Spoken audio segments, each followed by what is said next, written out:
हाल है आप लोगों की। उम्मीद करता हूँ आप सब लोग खैरियत से होंगे और मैं भी अल्हम्दुलिल्लाह खैरियत से हूँ। और मैं दुआ करता हूँ कि आप लोग जहाँ कहीं भी हों खैरियत से हों और आफियत के साथ हों। अभी को तकरीबन 5 बजे का टाइम है और मैं तकरीबन कोई 1:30-2 बजे सो के उठा हुआ। टाइम पे जल्दी नहीं उठ पा रहा। मैं कोशिश कर रहा हूँ कि मैं सुबह जल्दी उठूँ। रात में भी सोते सोते देर हो जाती है और फिर सुबह उठा नहीं जाता। अभी मैंने खाना वगैरह भी खा लिया है, बैठा हुआ था अभी, तो मैंने सोचा कि ब्लॉग कर लेता हूँ। गाइस मैं काफ़ी दिनों से कोशिश कर रहा हूँ कि मैं सुबह जल्दी उठूँ, लेकिन मैं सुबह जल्दी उठ नहीं पा रहा हूँ। तो यार रूटीन ऐसा बन गया है कि रात को मैं देर से सो रहा हूँ और जब रात को मैं देर से सोता हूँ तो फिर सुबह जल्दी उठा भी नहीं जाता और कोई मसरूफियत भी नहीं है, तो फिर मैं सोता ही रहता हूँ। 1:30-2 बज जाते हैं, 2, ढाई, 3 बज जाते हैं सोते सोते। तो बस ये रूटीन चल रहा है अभी। तो बैठा हुआ था अभी नीचे, तो मैंने कहा मैं छत पे थोड़ी सी वॉक वगैरह कर लेता हूँ। तो मैं इस सिलसिले में छत पे आ गया वॉक वगैरह करने। और मेरे साथ हमजा भी जो है वो छत पे आ गए स्कूटी वगैरह लेके। और ये आप देख सकते हैं ये स्कूटी वगैरह चला रहे हैं अपनी। अरे मुझे भी देना। क्या बोलना है? नहीं क्या? तुम मेरे पाँव पे चढ़ा देते हो स्कूटी। हेलो गाइस, अब मैं ये सोच रहा था मैं भी बाल बना के ऊपर आ जाऊं, लेकिन अम्मी तो कह रही है मैं ये तो लेके आ गया हूँ, मुझे गेंद लानी थी बस। अच्छा हाँ सही है। एक और बात है। बोलो। ओके गाइस, अब मैं ये गेंद लेने जा रहा हूँ। सही है। ये बड़े होके बहुत अच्छे ब्लॉगर बनेंगे इंशाल्लाह, क्योंकि अभी से इनकी जो स्किल्स मैं देख रहा हूँ तो ये बहुत अच्छी स्किल्स हैं इनकी। ये कैमरे के सामने इस तरह बोलते हैं। और गाइस आज काफ़ी बड़ा दिन भी है। आज 25 दिसंबर का दिन है। जो है क्रिश्चियन कम्युनिटी जो है, ईसाई बरादरी जो है वो क्रिसमस मना रही है। तो मेरी तरफ से ईसाई बरादरी को जो है, जो पाकिस्तान में मुकीम है और दुनिया भर में जहाँ कहीं भी ईसाई क्रिश्चियन कम्युनिटी जो है, मैं उनको बहुत बहुत क्रिसमस की मुबारकबाद देता हूँ। उनको बहुत बहुत मुबारक हो। और इसके अलावा जो है कायद आज़म मोहम्मद अली जिन्ना बानी पाकिस्तान, उनका आज यौम पैदाइश भी है। तो उनकी खिदमत को भी हमें याद रखना चाहिए, उन्होंने किस तरह इस मुल्क को हमारे लिए हासिल किया। और ये बहुत बड़ा काम है जो कायद आज़म करके चले गए। उनकी खिदमत को हमें याद रखना चाहिए। और ये जो टाइम होता है 20 वक्त का, मगरिब के वक्त, मगरिब से थोड़ी देर पहले का जो टाइम होता है, ये इतना पुरसुकून टाइम होता है कि आप अगर इस टाइम को एंजॉय करें, अगर आप बैठें सुकून से, अपने साथ आप बैठें। जैसे मैं इस वक्त अभी अकेला हूँ छत पे।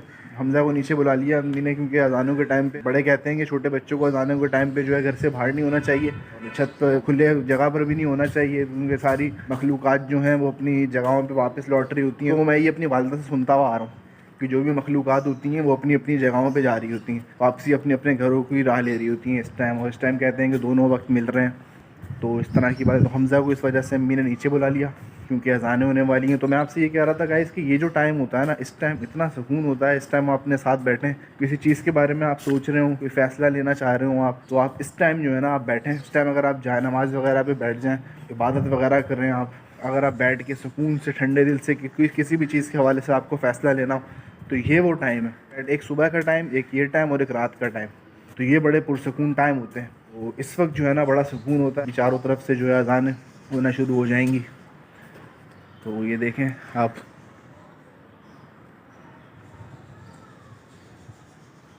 सारे चरिंद परिंद अपने अपने घरों को लौट रहे हैं। और यही वो टाइम होता है कि इस वक्त इंसान भी अपने अपने घरों को लौट रहे होते हैं। दफातर की छुट्टियां हो रही होती हैं 6-7 बजे और लोग अपने अपने घरों को लौट रहे होते हैं। और चरिंद परिंद ये भी जो हैं ये अपने अपने घोंसलों में लौट रहे हैं। तो ये बड़ा सुकून वाला पीसफुल टाइम होता है। ये जो टाइम होता है ये बड़ा पीसफुल सुकून वाला टाइम होता है। गाइस मेरा वेट बहुत गेन हो गया है। मैंने वेट बहुत गेन कर लिया है घर पे बैठे बैठे। जो है तकरीबन 6-8 महीने से मैं घर पे बैठा हूँ, कोई जॉब वगैरह नहीं कर रहा। तो घर पे बैठे बैठे जो है मेरा वेट बहुत गेन हो गया है। और मैंने अभी वेट चेक करा था अपना, तो 93 kg जो है मेरा वेट हो गया है। जल्दी जो है कोई जिम वगैरह भी ज्वाइन करने वाला हूँ। तो इस टाइम जो सबसे अच्छी चीज़ होती है वो ये होती है कि आप अपने घर की छत पर जो है वो आके वॉक वगैरह कर लें। तो मैं अब रूटीन बना रहा हूँ, छत पर आके जो है मैं अपनी वॉक वगैरह का रूटीन बना रहा हूँ कि मैं छत पे आके जो है 15-20 चक्कर वगैरह काट लूँ, ताकि मेरे वज़न में जो है कुछ कमी वाक़ई हो। क्योंकि ज़्यादा वेट होना अच्छी बात नहीं है, वेट कम होना चाहिए। जो एक एज है उसके हिसाब से वेट होना चाहिए।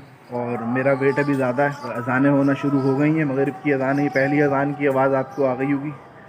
ये पहली अज़ान जो है ये शुरू हो चुकी है। अभी मेरे मोहल्ले में जो करीब में मसाजिद हैं वो 2 मसाजिद हैं। एक शाह फैसल मस्जिद है, 3 मसाजिद हैं। मसाजिद तो खैर बहुत सारी हैं, लेकिन जो करीब में है वो 2 मसाजिद हैं।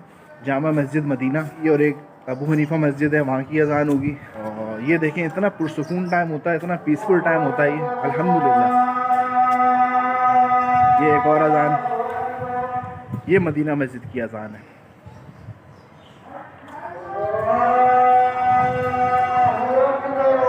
अल्हम्दुलिल्लाह।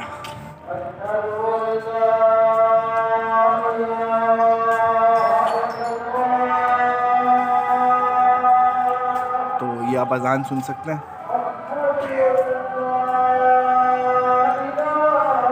सारे चरिंद परिंद अपने घरों को लौट रहे हैं।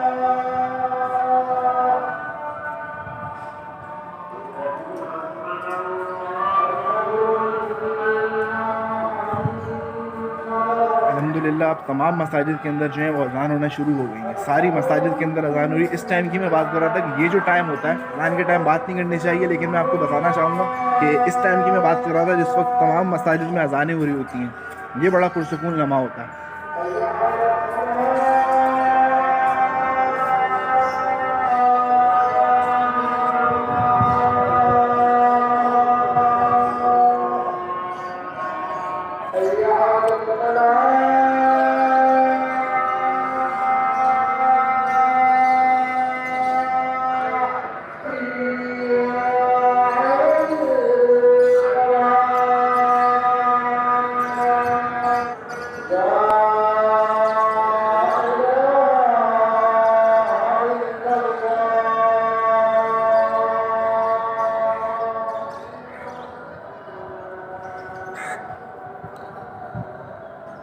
तो गाइस अज़ान हो चुकी है मगरिब और मैं नमाज़ पढ़ने जा रहा हूँ और आप लोग भी नमाज़ पढ़िए, अपने लिए भी दुआ करिएगा और मेरे लिए भी दुआ करिएगा। अल्हम्दुलिल्लाह जी मैंने नमाज़ वगैरह पढ़ ली और आप में से जो कोई भी ये व्लॉग देख रहा है तो आप भी अपनी ज़िंदगी की मसरूफियात में से टाइम निकाल के आपको जिस टाइम की भी नमाज़ मिले आप वो अदा कर लिया करें, क्योंकि नमाज़ पढ़ना बहुत ज़रूरी है। नमाज़ को पढ़ने से दिल में बड़ा सुकून सा भी एक पैदा हो जाता है, एक सुकून सी कैफियत जो है वो तारी हो जाती है, एक सुकून मिलने लग जाता है। वो वॉक भी हो गई है अल्हम्दुलिल्लाह। जैसा कि मैंने आपको बताया कि मेरा वेट जो है वो थोड़ा सा गेन हो गया। सबसे बेहतरीन हल यही है कि थोड़ी सी वॉक की जाए, मॉर्निंग में वॉक की जाए, शाम में वॉक की जाए, जिस टाइम भी आपको टाइम मिले तो आप उस वक्त वॉक कर लें। अगर आप में से किसी का वेट बढ़ा हुआ है तो सबसे बेहतरीन जो एक्सरसाइज है वो वॉक करना है। और खाने पीने में थोड़ी सी एहतियात करें, तो मैं सभी एहतियातें मैंने शुरू कर दी हैं। थोड़ा सा तेल वाली चीज़ें, रोगनी चीज़ें और मीठा वगैरह, इन सब चीज़ों से परहेज़ करें और वॉक वगैरह एक्सरसाइज वगैरह रूटीन के अंदर लाएँ, तो इससे जो है आपका वेट वगैरह जो है वो कम होगा। तो मैं भी एहतियात नहीं कर रहा था, लेकिन अब मैं फ़ील कर रहा हूँ कि मेरा वेट बहुत ज़्यादा बढ़ गया, तो मैं सब चीज़ें जो है मैं इम्प्लीमेंट कर रहा हूँ अपनी ज़िंदगी के अंदर। और चाय की भी मेरी कोशिश है कि मैं चाय भी कम पीऊँ, लेकिन अब चाय दिन में 2 टाइम हो जाती है और अभी भी चाय की तैयारी हो रही है। भाभी जो है वो चाय की तैयारी कर रही हैं। अभी थोड़ी देर में चाय पीऊँगा मैं। हालाँकि ग्रीन टी भी जो है मेरी वालिदा ने मुझे मंगवा के दी है ग्रीन टी, कि भाई तुम ग्रीन टी पी लो। तो अब ग्रीन टी पीने की आदत है नहीं, तो इंशाल्लाह मैं ग्रीन टी भी जो है कोशिश करूँगा कि मैं ग्रीन टी भी पीऊँ। सुबह की चाय पीऊँ और शाम के अंदर जो है मैं ग्रीन टी पीऊँ। तो शाम की चाय जो है उसको रिप्लेस करना ज़रूरी है ग्रीन टी से, क्योंकि मेरा वेट जो है मुझे अगर लूज़ करना है तो मुझे ये सब करना पड़ेगा। तो बस गाइस अभी नमाज़ वगैरह अदा कर ली और चाय वगैरह पी के इंशाल्लाह फिर थोड़ी देर वालिदा के साथ बैठूंगा। तो गाइस अभी कोई 10 बजे का टाइम हो गया और मैं खाना खाने लगा हूँ। तो बस इंशाल्लाह आज की व्लॉग को यहीं एंड करते हैं। उम्मीद करता हूँ आपको मेरा व्लॉग अच्छा लगा होगा। तो अगर आपको मेरा व्लॉग अच्छा लगा हो तो काइंडली इसको लाइक कर दीजिए, मेरे चैनल को सब्सक्राइब कर लीजिए। इंशाल्लाह फिर आपसे मैं कल मिलता हूँ एक नए फ्रेश ताज़ा व्लॉग में। और अपना बहुत ख्याल रखिएगा। मुझे दें इजाज़त। अल्लाह ने के बाद।